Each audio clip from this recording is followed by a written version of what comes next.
Bienvenue dans cette nouvelle édition du QG Week-end. Voici les titres de l'actualité. Le digital banking, un défi au Congo. Cette pratique qui représente une opportunité financière se doit d'assurer la sécurité des utilisateurs face au piratage informatique.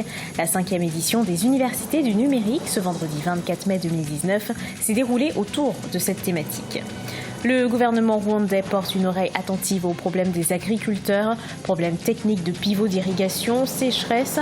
Plus de 30 000 hectares de terre ont été touchés. Le secteur de l'agriculture contribue à 33% au produit intérieur brut du Rwanda.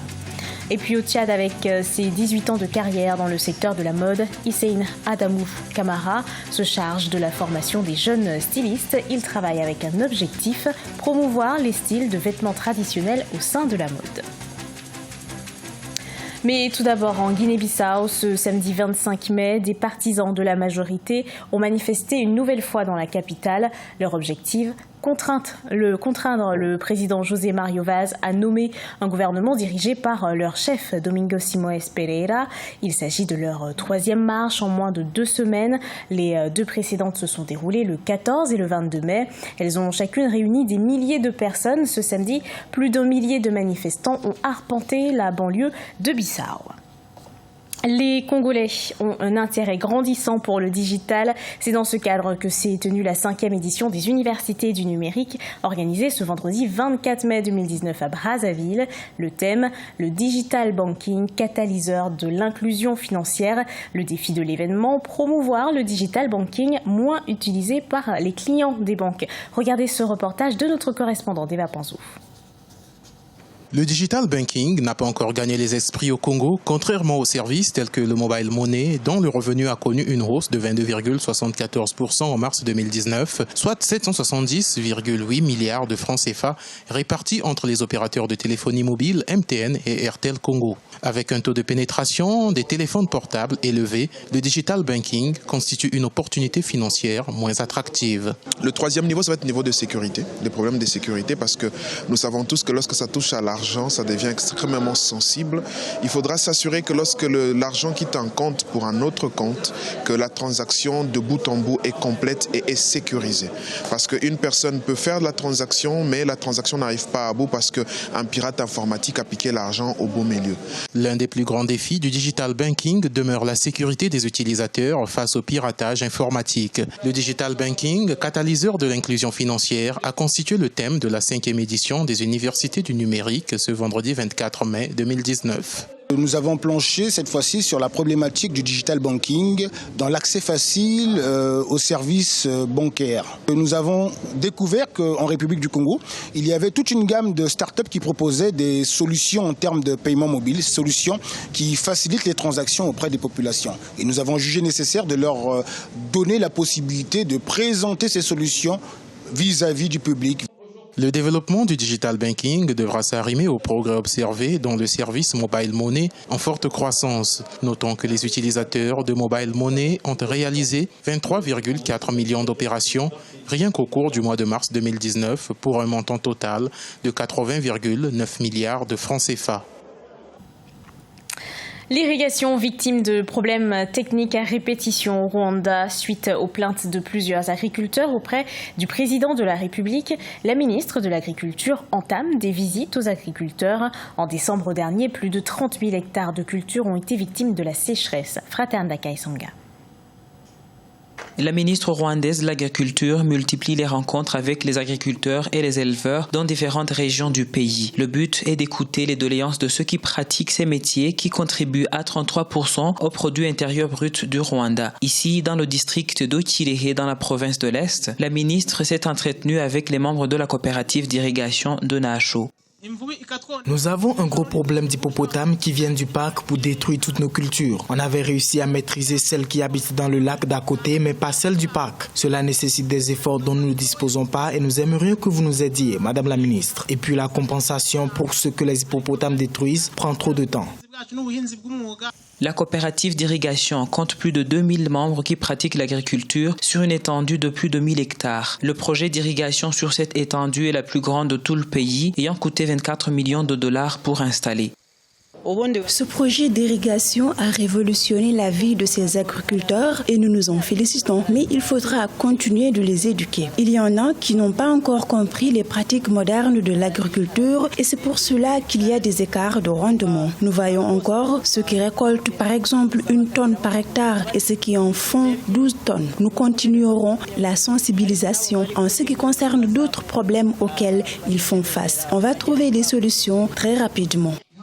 Les agriculteurs ont aussi présenté des soucis liés aux problèmes techniques des pivots d'irrigation qui durent pendant quelques mois. La province de l'Est est l'une des régions les plus frappées par la sécheresse au Rwanda. Rien qu'en décembre dernier, plus de 31 000 hectares de cultures ont été dévastés par la sécheresse, ce qui a laissé environ 41 030 ménages vulnérables à l'insécurité alimentaire. Se défendre, c'est ce qu'apprennent à faire les Égyptiennes avec une discipline sportive qui remonte au VIe siècle, la self-défense. Au Caire, des dizaines de femmes s'y adonnent au quotidien pour faire face au harcèlement de rue. La capitale égyptienne est considérée comme la mégalopole la plus dangereuse au monde pour les femmes. Regardez ce sujet de la rédaction commenté par Graziella Chakonte.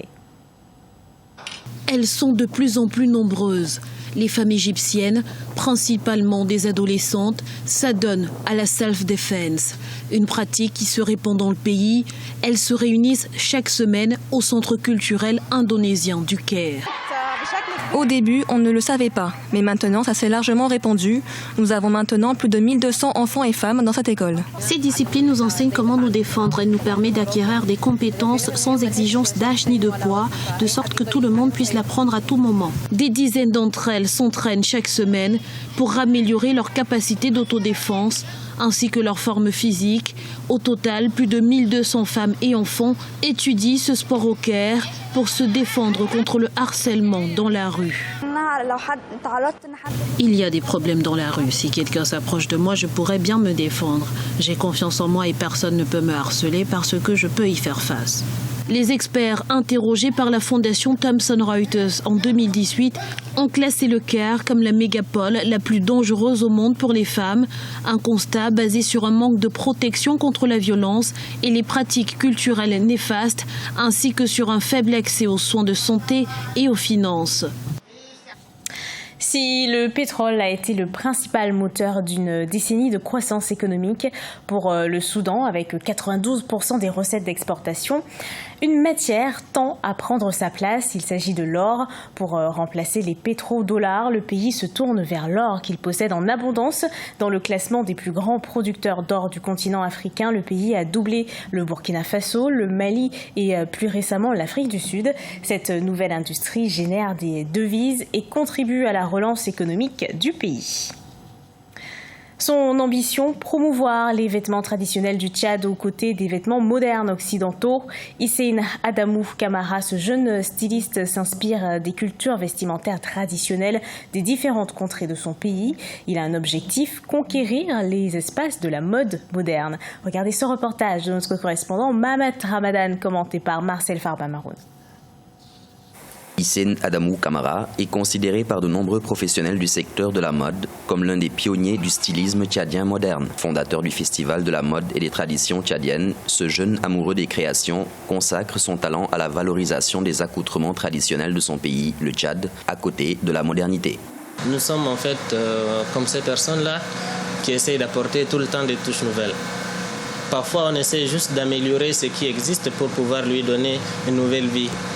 Donc ce qui fait que quand les gens arrivent chez nous, ils sont toujours contents de découvrir quelque chose de nouveau.